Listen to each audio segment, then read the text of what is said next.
Rajesh law centre में आप लोगों का स्वागत है। आज हम लोग चर्चा करेंगे गैंगस्टर एक्ट पर। काफ़ी खतरनाक कानूनों में से एक कानून ये भी है। उत्तर प्रदेश में फिलहाल ये कानून केवल लागू है, यद्यपि इस तरह के समरूप कानून अन्य राज्यों में भी चल रहे हैं, लेकिन सेम यही कानून अन्य राज्यों में एप्लीकेबल नहीं है। गैंगस्टर एक्ट केवल और केवल उत्तर प्रदेश के लिए लागू है। गैंगस्टर एक्ट किसी व्यक्ति पर कब लगाया जाता है, वो किस तरह का कार्य करता है, किस तरह की उसकी प्रवृत्ति है, जब उस पर गैंगस्टर एक्ट लगाया जा सकता है। तो गैंगस्टर एक्ट किसी व्यक्ति पर कब लगाया जाता है? पहला क्वेश्चन, इसके लगने का प्रभाव क्या होता है, कितनी सजा उसे दी जाती है, क्या इसमें भी उसे एक ज़िले से दूसरे ज़िले में भेज दिया जाता है, उस क्षेत्र में जहां वो पहले से रह रहा है रहने से मना कर दिया जाता है, किसी दूसरे क्षेत्र में रहने के लिए विवश किया जाता है। गैंगस्टर एक्ट लगने पे क्या उस व्यक्ति को जमानत मिलेगा या नहीं मिलेगा, यानी जमानत उसकी स्वीकार की जाएगी या नहीं की जाएगी। जमानती अपराधों में अगर आईपीसी के उस व्यक्ति पर गैंगस्टर एक्ट लगा हुआ है तो क्या जमानत उसका एक्सेप्ट होगा या नहीं होगा। गैंगस्टर एक्ट लगने पे उसकी जांच एवं विचारण किस कोर्ट में की जाएगी, मजिस्ट्रेट कोर्ट में उसका केस चलेगा या सेशन कोर्ट में चलेगा या अलग से स्पेशल कोर्ट बना हुआ है। अगर स्पेशल कोर्ट बना हुआ है तो वो कौन सा कोर्ट है जिसको सुनवाई करने की अधिकारता होगी, जैसा कि आप लोगों ने SC/ST के लिए देखा था। अलग से आपने देखा था गुंडा एक्ट लगने पर सुनवाई कैसे और कहाँ होती है। तो इन सभी विषयों पर चर्चा हम लोग करेंगे 1 बाय 1 करके, क्योंकि एक साथ सभी विषयों पे चर्चा करना संभव नहीं है, वीडियो काफ़ी लंबा हो जाता है। लेकिन मैं सबसे पहले आप लोगों को एक इन्फॉर्मेशन दे दूं कि किसी भी विषय पर कोई भी जानकारी लेने के लिए, चाहे वो उत्तराधिकार का विषय हो, राजस्व संहिता का विषय हो, SC/ST का विषय हो, दहेज का कोई मामला हो या आईपीसी के अधीन किसी भी अपराध के बारे में कोई भी मामला हो, गुंडा एक्ट का हो, किसी भी विषय को लेकर के अगर कोई बात आप नहीं समझ पा रहे हैं, लगता है कि आपको उस पर कानूनी परामर्श लेना चाहिए, तो आप इस नंबर पे संपर्क करके कानूनी परामर्श ले सकते हैं, जिससे आपको उस मामले में केस लड़ना काफ़ी आसान हो जाएगा या अपना बचाव करना काफ़ी आसान हो जाएगा। आप पीड़ित हैं तो अपना पक्ष कैसे रख सकते हैं, ठीक है। तो उन सभी विषयों की जानकारी आपको दे दी जाएगी, इस नंबर पे आप संपर्क कर सकते हैं। साथ ही साथ जो बच्चे इस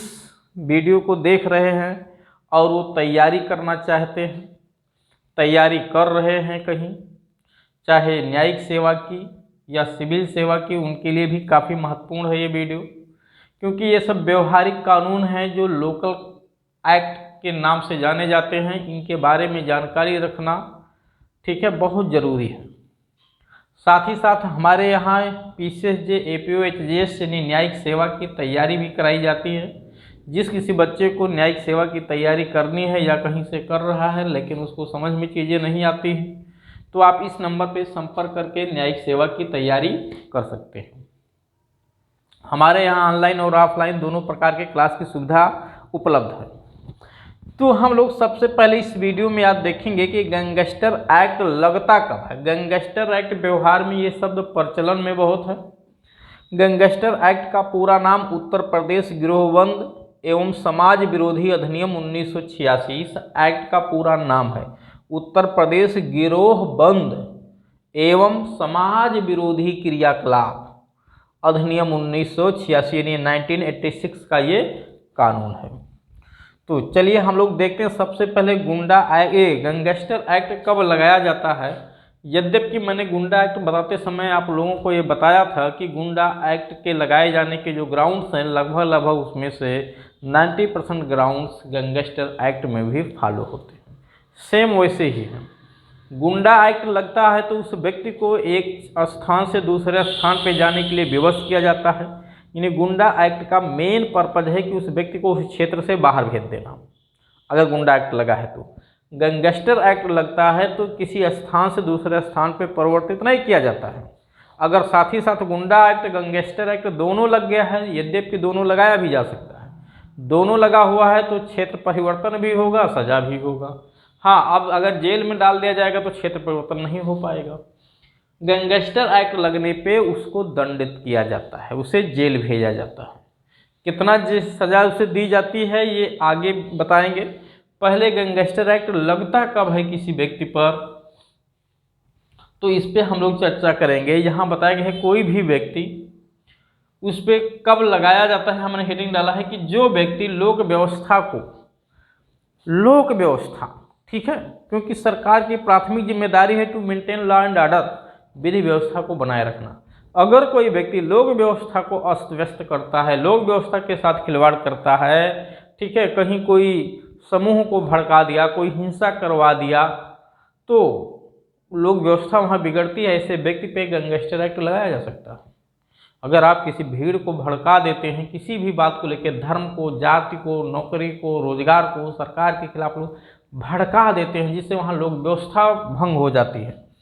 तो वह लिखा लोक व्यवस्था अस्त व्यस्त होती है, या कोई अनुचित लाभ लेने के लिए, कोई टेम्पोरल नेचर का, ठीक है, ऐहिक लाभ, पारलौकिक नहीं, कोई ऐहिक लाभ यानी भौतिक लाभ, चाहे वो आर्थिक रूप से हो या अन्यथा हो, लेने के लिए अकेले या अन्य व्यक्तियों के साथ किसी को धमकी देते हैं, हिंसा करते हैं, हिंसा द्वारा प्रदर्शन करते हैं, उस पर फर्जी केस लगाने की धमकी दी जाती है, ठीक है, तो ऐसे व्यक्ति पे गैंगस्टर एक्ट लगाया जाता है। साथ ही साथ निम्नलिखित प्रकार के अगर कोई व्यक्ति समाज विरोधी कार्य में लिप्त है तो उस पर भी गैंगस्टर एक्ट लगाया जा सकता है। कोई भी व्यक्ति समाज विरोधी कार्यों में लिप्त है, कौन से कार्य ऐसे हैं जो समाज विरोधी कार्य कहलाते हैं, जैसे किसी महिला के बारे में, ठीक है, वेश्यावृत्ति चलाया जा रहा है, वहाँ महिलाओं को लाना, ले जाना, बेचना, ठीक है, अपना मकान, अपना कोई स्थान वहाँ देना वेश्यावृत्ति के प्रयोजन के लिए, तो ऐसी स्थिति में ऐसे व्यक्ति पे गैंगस्टर एक्ट लगाया जा सकता है। अगर कोई व्यक्ति आईपीसी के अध्याय 16, 17 और 22 के अधीन कोई अपराध करता है, यानी शरीर के विरुद्ध होने वाला अपराध, संपत्ति के विरुद्ध होने वाला अपराध और दस्तावेजों से संबंधित होने वाले अपराधों को कारित करता है, तो उस पर भी गैंगस्टर एक्ट लगाया जा सकता है। जैसे संपत्ति के विरुद्ध अपराध में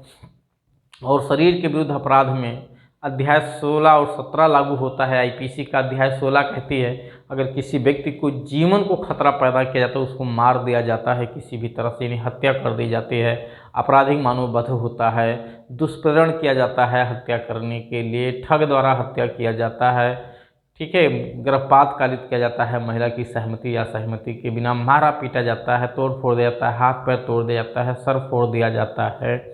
उसको बंधक बना के रखा जाता है, उस पर हम बल का प्रयोग किया जाता है, उस पर हमला किया जाता है,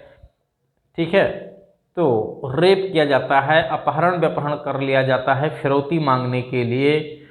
साथ ही साथ चोरी की जाती है, लूट है, डकैती है, आपराधिक न्यास भंग, दुर्विनियोग है, जिससे छल किया जाता है, 420 का अपराध किया जाता है, उस घर में बिना परमिशन के प्रवेश किया जाता है, उसके प्रवेश रात में उसके परिसर में कहीं प्रवेश किया जाता है बिना सहमति के, ऊपर से रात में घर में कूदा जाता है, सेंधमारी किया जाता है,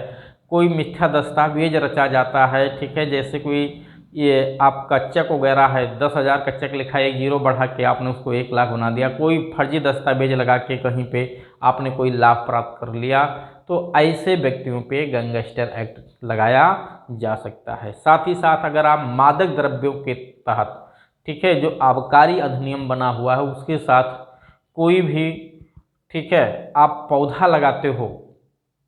कोई पौधा लगाते हो, जैसे अफीम की खेती होती है तो अफीम का पौधा आप बिना परमिशन के, आपको कोई लाइसेंस नहीं अलाउ, या लाइसेंस था रद्द कर दिया गया है या उसका रिन्यूअल नहीं हुआ है, समय ख़त्म हो गया है, बिना परमिशन के आपने जो गलत तरीके से अगर उसका पेड़ लगाए खेती कर रहे हैं, आप पे गैंगस्टर एक्ट लगाया जा सकता है।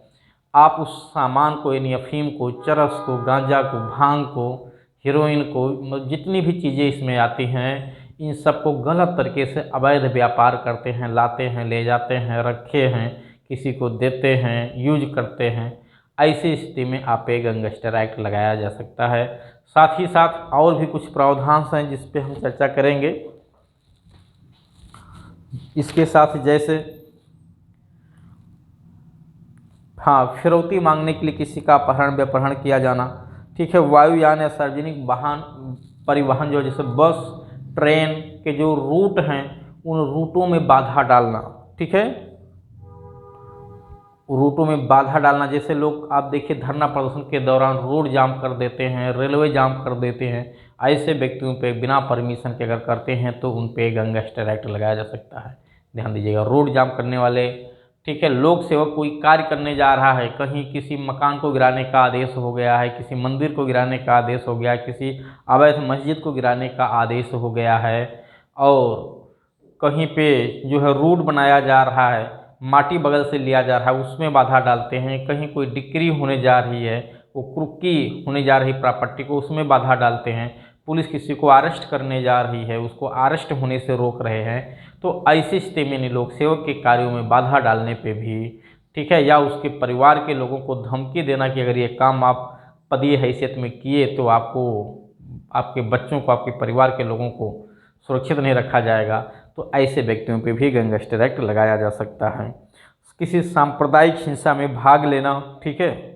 जनता में दहशत फैलाना, आतंक फैलाना, किसी कारखाने में कर्मचारियों को, स्वामियों को, उन पे हमला करना, उन पे सांपत्तिक रूप से नुकसान कारित करना, ठीक है, निर्वाचन में गलत तरीके से मत प्रयोग करना, ठीक है, लोगों को निर्वाचन में वोट ना डालने देना, रोकना, ठीक है, गलत तरीके से कोई किसी व्यक्ति को कोई व्यापार बिजनेस कारोबार कर रहा है, कोई दुकान चला रहा है, कोई भी कारोबार कर रहा है अपना, उसको अवैध तरीके से करने से रोकना, यानी बिना प्राधिकार के आप उसको करने से अगर रोकते हैं तो ऐसी स्थिति में आप पे गैंगस्टर एक्ट लगाया जा सकता है। तो इस तरह से किसी संपत्ति पे, किसी व्यक्ति के संपत्ति पे कोई अवैध कब्जा किए हुए हैं, किसी व्यक्ति के प्रॉपर्टी पे कोई अवैध कब्जा अगर आप किए हुए हैं, तो अवैध कब्जा किए हुए हैं या कर रहे हैं, या उसकी कोई प्रॉपर्टी है, फसल है, काट ले जाते हैं, काटने की धमकी देते हैं, ऐसी स्थिति में भी गैंगस्टर एक्ट लगाया जा सकता है। तो मैं आप लोगों को अक्सर उन, और यही सब आधार हैं गुंडा एक्ट की भी लगाए जाने के। इतना वाइडर है, समझिएगा, एक लाइन में ज़रूर कहूँगा लास्ट में कि गैंगस्टर एक्ट और गुंडा एक्ट लगाए जाने के जो ग्राउंड्स हैं ना, इतना वाइडर ग्राउंड हैं कि यहाँ पे अथॉरिटी किसी भी व्यक्ति को जो किसी अपराध में लिप्त होता है, आप कह सकते हैं ना मोटा मोटा कि उसको गैंगस्टर एक्ट और गुंडा एक्ट लगाने का प्राधिकार मिल जाता है। इसी तरह से इस कानूनों का दुरुपयोग भी किया जाता है बहुत सारे मामलों में, जहां ये गैंगस्टर एक्ट गुंडा एक्ट बनता है फिर भी नहीं लगाया जाता है, और बहुत सारे मामलों में ये एक्ट लगा दिया जाता है। यद्यपि बन रहा होता है तभी लगाया जाता है, लेकिन अब इतना वाइडर इसका जो है रूप है कि थोड़ा सा भी बात कहीं से आ गई, आपने उस पर गुंडा एक्ट लगा दिया, गैंगस्टर एक्ट लगा दिया, तो खैर मिसयूज भी अच्छा खासा होता है। और मैंने पहले ही बताया कि अगर किसी व्यक्ति पे इस तरह का कानून लगाया जाता है तो उसको अपना कैसे बचाव करना है, क्या करना है, इस नंबर पर ऑलरेडी वो संपर्क करके अपनी सुविधानुसार जानकारी ले सकता है, वरना तो इधर उधर दर दर परेशान होगा, ठीक है, सही और सटीक जानकारी भी उसको नहीं मिल पाएगी। तो इस तरह से आपने देखा गैंगस्टर एक्ट कब लगाया जाता है। और अब मैं एक दूसरा वीडियो बनाऊंगा जिसमें आप लोगों को बताऊंगा कि गैंगस्टर एक्ट लगने का प्रभाव क्या होता है। यहाँ मैं प्रभाव नहीं बताया हूँ, मैं केवल बस इतना बताया हूँ कि गैंगस्टर एक्ट लगने का कारण क्या है, कौन कौन से आधार एराइज हों तो आप पे गैंगस्टर एक्ट लगाया जा सकता है। लगने पे इसका प्रभाव क्या होगा वो मैं दूसरे वीडियो में आप लोगों को बताऊंगा, तब तक आप लोग इंतजार करें।